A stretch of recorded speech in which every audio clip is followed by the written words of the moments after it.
Hi, I'm Mason. Today I'm going to pop a balloon with an orange. Really, I am.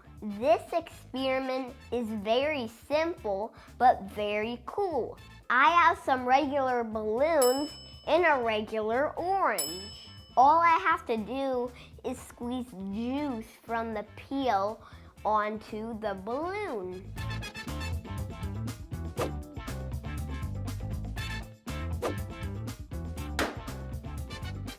Did we do it in the video?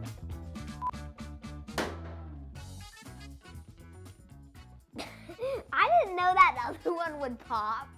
The orange peel has a chemical called limonene. It gives oranges their smell. It causes balloons' rubber molecules to dissolve, and that makes it pop. Thanks for watching. It was harder than I thought it was gonna be. I didn't know that other one would pop.